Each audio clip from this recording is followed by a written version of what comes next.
আসসালামু আলাইকুম। আজকে সর্বশেষ সংবাদ জানাবো আমি নুসরাত। প্রথমেই জানিয়ে দেব সংবাদ শিরোনাম।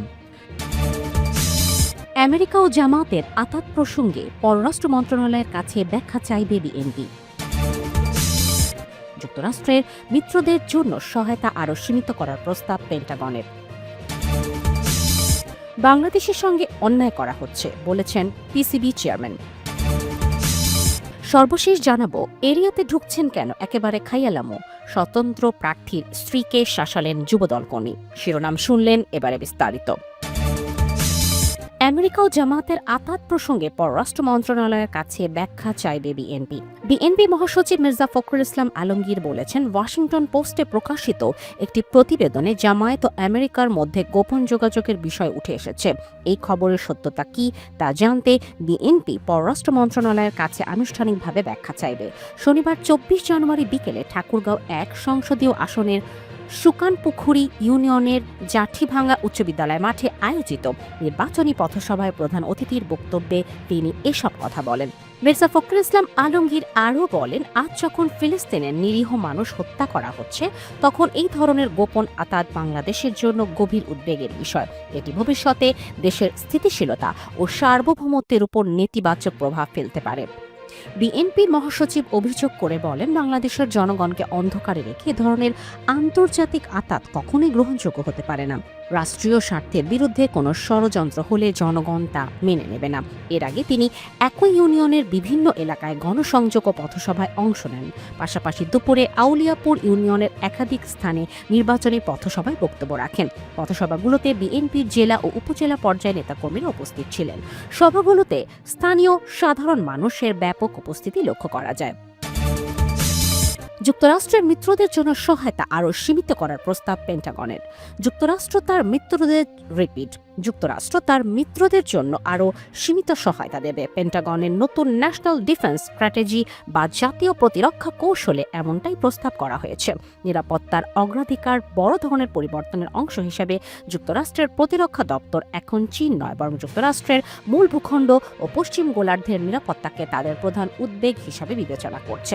এর তুলনায় ৪ বছর অন্তর প্রকাশিত প্রতিরক্ষা কৌশলের আগের সংস্করণগুলোতে চীনের তৈরি করা বহুমাত্রিক হুমকিকেই যুক্তরাষ্ট্রের শীর্ষ প্রতিরক্ষা অগ্রাধিকার হিসাবে উল্লেখ করা হয়েছিল। নতুন কৌশলটিতে মার্কিন প্রেসিডেন্ট ডোনাল্ড ট্রাম্পের সাম্প্রতিক মন্তব্যগুলোই জোরালোভাবে প্রতিফলিত হয়েছে।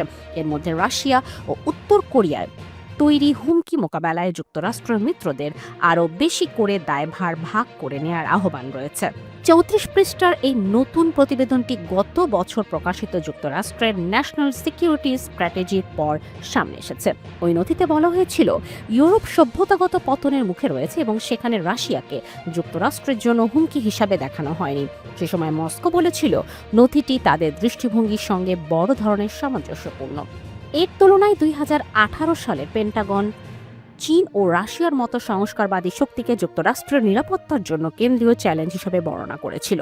নতুন কৌশলটি মার্কিন মিত্রদের আরও দায়িত্ব নিতে আহ্বান জানিয়েছে। এতে বলা হয়েছে, অংশীদার দেশগুলো এতদিন তাদের প্রতিরক্ষা খাতে ওয়াশিংটনের ভর্তুকি দেওয়ার বিষয়ে সন্তুষ্ট ছিল। বাংলাদেশের সঙ্গে অন্যায় করা হচ্ছে বলেছেন পিসিবি চেয়ারম্যান। টি-20 বিশ্বকাপ নিয়ে বাংলাদেশের সঙ্গে অন্যায় করা হচ্ছে বলে মন্তব্য করেছেন পাকিস্তানের স্বরাষ্ট্রমন্ত্রী ও পাকিস্তান ক্রিকেট বোর্ডের পিসিবি চেয়ারম্যান মোহসিন নাকভি। শনিবার ২৪ জানুয়ারি লাহোরে এক সংবাদ সম্মেলনে এই কথা বলেন পিসিবি প্রধান। পাকিস্তান দল বিশ্বকাপ বয়কট করার বিষয়ে সরকারের সঙ্গে আলোচনা করবে বলেও জানান তিনি। নিরাপত্তা শঙ্কায় ভারতে খেলতে না যাওয়ার সিদ্ধান্তের কথা আইসিসিকে জানায় বিসিবি। গত বুধবার আইসিসি সভা শেষে বাংলাদেশকে ভারত বিশ্বকাপে না খেলার সিদ্ধান্ত থেকে সরে আসতে ২৪ ঘন্টার সময় বেঁধে দেয়। এরপর বৃহস্পতিবার ২৩ জানুয়ারি ক্রিকেটারদের সঙ্গে বৈঠক করে যুব ও ক্রীড়া উপদেষ্টা আসিফ নজরুল। বৈঠক শেষে নিজেদের সিদ্ধান্তে অনড় থাকার কথা জানান তিনি। শনিবার ২৪ জানুয়ারি বিশ্বকাপ থেকে বাদ দিয়ে স্কটল্যান্ডকে নিয়েছে আন্তর্জাতিক ক্রিকেট কাউন্সিল আইসিসি। এক প্রতিবেদনে এমনটা জানিয়েছে ক্রিকেট ভিত্তিক ওয়েবসাইট ক্রিকবাজ। তবে এ ব্যাপারে আইসিসি এখনো কোনো ঘোষণা দেয়নি। এমন অবস্থায় বাংলাদেশের সঙ্গে অবিচার করা হচ্ছে উল্লেখ করে মহসিন নাকভি বলেন, বাংলাদেশের সঙ্গে অন্যায় করা হয়েছে। আমি আন্তর্জাতিক ক্রিকেট কাউন্সিলের আইসিসির বোর্ড মিটিংয়েও একই কথা বলেছি। আপনারা দ্বিমুখী নীতি অবলম্বন করতে পারেন না, যেখানে একটি দেশ যখন ইচ্ছা যেমন খুশি সিদ্ধান্ত নিতে পারে আর আরেক দেশের ক্ষেত্রে সম্পূর্ণ বিপরীত আচরণ করা হয়। বাংলাদেশকে সমর্থন জানিয়ে পিসিবি প্রধান আরও বলেন, আমরা মনে করি বাংলাদেশের সঙ্গে অন্যায় করা হচ্ছে এবং যে কোনো অবস্থায় তাদের বিশ্বকাপে খেলার সুযোগ দেওয়া উচিত। তারা ক্রিকেটের একটি বড় অংশীদার, তাদের প্রতি এই অবিচার করা উচিত নয়। বাংলাদেশের সমর্থনে পাকিস্তানও বিশ্বকাপ থেকে সরে দাঁড়াবে কিনা সেই সিদ্ধান্ত প্রধানমন্ত্রী দেশে ফিরলে নেওয়া হবে বলে জানান নাকভি। তিনি বলেন, আগের সিদ্ধান্তে আসুক, আমাদের কাছে plan A, B, C, D সবই তৈরি আছে। এরিয়াতে ঢুকছেন কেন, একেবারে খাইয়ালামু। স্বতন্ত্র প্রার্থীর স্ত্রীকে শাসালেন যুবদল কর্মী। এই এরিয়াতে ঢুকছেন কেন, এদিকে আর ঢুকবেন না, একবারে খাইয়ালামু, শালারে যা। গাড়িতে বসে থাকা এক নারীকে এভাবেই শাসানোর একটি ভিডিও ছড়িয়ে পড়েছে সামাজিক যোগাযোগ মাধ্যমে। বলা হচ্ছে, ভিডিওটিতে যে নারীকে দেখা যাচ্ছে তিনি নারায়ণগঞ্জ ৫ সদর বন্দর আসনের স্বতন্ত্র প্রার্থী মাকসুদের স্ত্রী ও নির্বাচনী এজেন্ট মোসাম্মদ নার্গিস আক্তার। ওই আসনে বিএনপি প্রার্থীর সমর্থক হিসাবে পরিচিত সজীব নামে এক যুবক তাকে নির্বাচনী কাজে বাধা দিচ্ছেন। যেখানে স্বতন্ত্র প্রার্থীর প্রচারণার সময় মোহাম্মদ সজীব নামে ওই যুবক গণসংযোগ বন্ধ করতে হুমকি দিয়ে এসব কথা বলেছেন। সম্প্রতি ভিডিওটি সামাজিক যোগাযোগ মাধ্যমে ছড়িয়ে পড়তে স্থানীয় রাজনৈতিক অঙ্গনে আলোচনা সমালোচনার সৃষ্টি হয়েছে।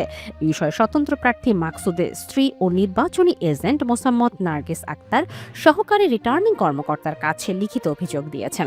স্বতন্ত্র প্রার্থী মাকসুদের অভিযোগ, তার কর্মীরা প্রচারণার জন্য বিলবোর্ড লাগাতে গেলে বিএনপি প্রার্থী অ্যাডভোকেট আবুল কালামের সমর্থকেরা তাকে বাধা দিয়ে হুমকি ধামকি দেয়। গণসংযোগে সন্ত্রাসী কায়দায় বাধা দিয়ে প্রচারপত্র বিলি করতে দেয়নি, এমনকি ভবিষ্যতেও গণসংযোগ করতে দিবে না বলে হুমকি দেয়া হয়। এদিকে সহকারী রিটার্নিং কর্মকর্তার কাছে জমা দেওয়ার অভিযোগে নার্গিস উল্লেখ করেন, গত শুক্রবার সকালে বন্দর খেয়াঘাট এলাকায় স্বতন্ত্র প্রার্থীর বিলবোর্ড স্থাপন করতে গেলে প্রতিদ্বন্দ্বী বিএনপির প্রার্থী আবুল কালামের লোকজন বাধা দেয় এবং মারমুখী আচরণ করে। এতে সেখানে বিলবোর্ড স্থাপন করা সম্ভব হয়নি। পরে সকাল 11:30টার দিকে নারায়ণগঞ্জ সিটি কর্পোরেশন 22 নম্বর ওয়ার্ডের আমিন আবাসিক এলাকাতেও গণসংযোগকালে একই প্রার্থীর সমর্থকদের বাধার মুখে পড়েন নার্গিস। তিনি বলেন, আমি পথচারীদের মাঝে লিফলেট বিতরণের মাধ্যমে গণসংযোগ করতে গেলে আমাকে প্রতিপক্ষ বিএনপির প্রার্থী অ্যাডভোকেট আবুল কালামের লোকজন সন্ত্রাসী কায়দায় বাধা দিয়ে কর্মসূচি পণ্ড করে দেয় এবং সেখানে আর কোনোদিন গণসংযোগ করতে দিবে না বলেও হুমকি দেয়।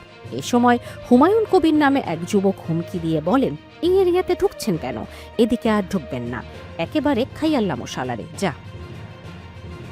নার্গিস অভিযোগ করে বলেন, হুমায়ুন কবির বন্দর থানা যুবদলের সাবেক সাংগঠনিক সম্পাদক এবং সজীব যুবদলের কর্মী, তারা দুজনেই আবুল কালামের অনুসারী। এমন অভিযোগ প্রসঙ্গে জানতে চেয়ে মুঠোফোনে যোগাযোগ করার চেষ্টা করেও বিএনপি প্রার্থী আবুল কালামের বক্তব্য জানা সম্ভব হয়নি। তার ছেলে এবং স্থানীয় বিএনপি নেতা আবুল কায়সারের আশা এসব অভিযোগ অস্বীকার করে বলেন, মাকসুদ হোসেন পতিত ফ্যাসিস্টদের সহযোগী, তার প্রতি স্থানীয় মানুষের অনেক ক্ষোভ রয়েছে, সেই ক্ষোভেরই বহিঃপ্রকাশ ঘটেছে। কিন্তু এই ধরনের কার্যক্রমের সঙ্গে বিএনপি প্রার্থীর কোনো যোগাযোগ নেই। এটা যারা করেছেন তা তাদের নিজস্ব ব্যক্তিগত জায়গা থেকে করেছেন। জানতে চাইলে নারায়ণগঞ্জ ৫ আসনের সহকারী রিটার্নিং কর্মকর্তার দায়িত্বপ্রাপ্ত বন্দর উপজেলা নির্বাহী কর্মকর্তা ইউএনও শিবানী সরকার বলেন, আমার কাছে একটি লিখিত অভিযোগ পাঠানো হয়েছে। আমি বিষয়টি রিটার্নিং কর্মকর্তাকে অফিসিয়ালি জানিয়েছি। এ বিষয়ে প্রয়োজনীয় ব্যবস্থা নেওয়া হবে। উল্লেখ্য, ত্রয়োদশ সংসদ নির্বাচনে নারায়ণগঞ্জ ৫ আসনে স্বতন্ত্র প্রার্থী মকসুদ জাতীয় পার্টির রাজনীতিতে সম্পৃক্ত ছিলেন এবং জেলা জাতীয় পার্টির সহসভাপতি ছিলেন। 2024 উপজেলা নির্বাচনের চেয়ারম্যান পদে স্বতন্ত্র প্রার্থী হওয়ায় তাকে জাতীয় পার্টি থেকে বহিষ্কার করা হয়। ওই সময় তিনি আওয়ামী লীগের প্রার্থীকে বিপুল ভোটে হারিয়ে বন্দর উপজেলা চেয়ারম্যান নির্বাচিত হন। এর আগে মুসাপুর ইউনিয়ন চেয়ারম্যান হিসাবে 3 দফায় নির্বাচিত হয়েছেন মাকসুদ।